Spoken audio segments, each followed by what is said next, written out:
Kia ora team, and welcome to the latest weekly wrap-up from Manawa Jiu-Jitsu, where you lucky duck, get access to the last week's worth of content in the gym. You're here with the Brockman Pete Hodkinson. You can find me at GentleArtsNZ, and you'll find the gym at Queenstown_Jiu-Jitsu. The last week in the gym was all about maintaining effective top control, and we took a deep dive into side control, both the options for the player on bottom in terms of escaping and re-guarding, and options for the player on top in terms of maintaining that pin, plus some cheeky lapel wizardry to look to submit your opponent from the top position. Let's get into it. So to start out, we looked at some of the most important fundamentals of working from negative bottom position. Here, I'm using my left arm as what I call a crowbar to anchor my palm on the back of the shoulder and frame up using my elbow, both pushing up and into him, but also pushing up and flaring my elbow out, which helps move his chin. From this position, I can also use my elbow digging in under his rib cage or framing into his hips. If I frame into his hips, it starts to do some work towards relieving the pressure of him pushing into me with his shoulder. You can also grab hold of that bicep, digging it underneath, which means that as I elevate him, that elbow does some work to hold the position open as I move my left foot into a butterfly hook and pull myself forward into a butterfly guard. So here again, I'm opening up the position using those two frames and pulling myself into a butterfly guard. The next option we looked at was a variation where again I frame under his chin, but this time instead of using a butterfly hook, I bring a high knee shield underneath his armpit and use my elbow to support that frame, pushing away from him, giving me space to bring my right foot across to his far hip, opening up an open guard position. So here from another angle, I frame under the chin, high knee shield, pushing away and bringing my foot in front of his hip.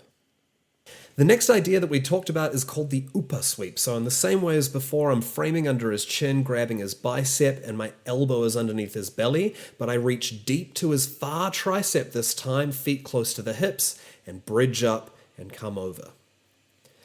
Here again, I frame away, pinching down on his head as I flip up and over. When I land on the other side of this position, I maintain my grip on his shoulder, pulling it up and bringing my knee up over his belly. This opens up other options from the position, for example, arm bars or kimura attacks, and we're going to see an example of the former right here.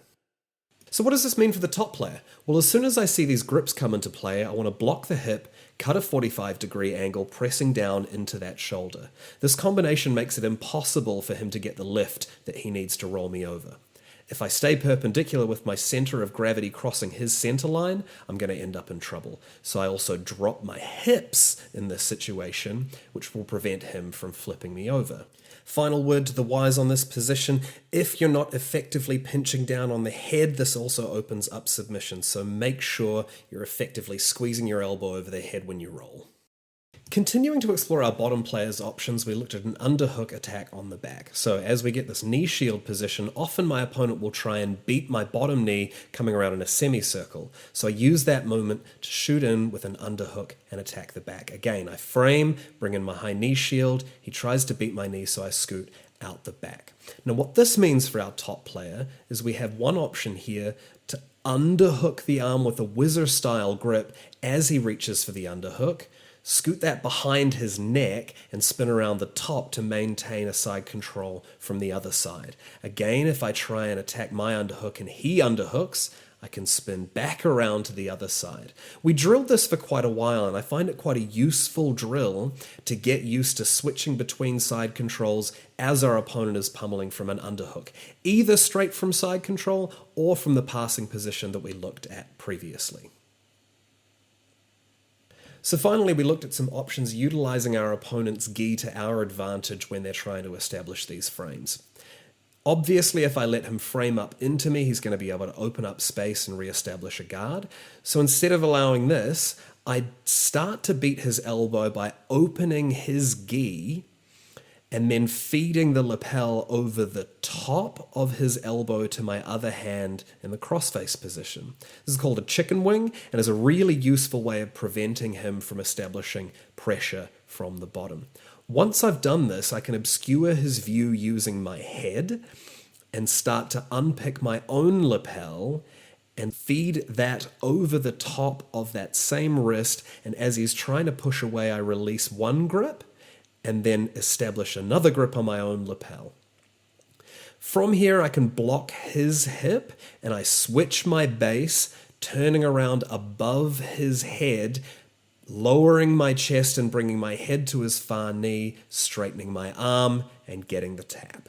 Here again, I use his lapel to trap his arm, and then I open out my lapel and feed it over the top, turning, blocking his hip, switching my base, coming around over the top and dropping my chest, which is what establishes the pressure across his neck. Here from another angle, I trap the arm using his lapel and the chicken wing. I open out my own far side lapel, feeding it across the top, releasing one grip and establishing another. I block his hip, switch my base, turning over the top and lower my chest. I really want to be careful as I feed that lapel across, not to just simply come up high with my hips, which opens up space for him to slip his head through and escape the choke. A lot of people make the mistake of having a high base as they try to turn and wonder why the submission doesn't work. Sometimes when we establish this chicken wing, it might not be tight enough and he can slip his arm free. This is fine. I'm going to take my other hand and feed it through the hole that he just created in releasing his arm, feed it across his neck, knee on belly, and I have a gi-based Ezekiel choke using the lapel. So again, I trap his arm, but it's not quite tight enough, so I feed back through the hole and establish a choke from the top, knee on belly position. So that's us for another week, guys. Thank you for joining us. If you want to keep seeing these videos coming out, make sure you like, subscribe, comment, share with your friends, do everything that you can to support the growth of the channel and the club. We'll see you again next week. Cheer.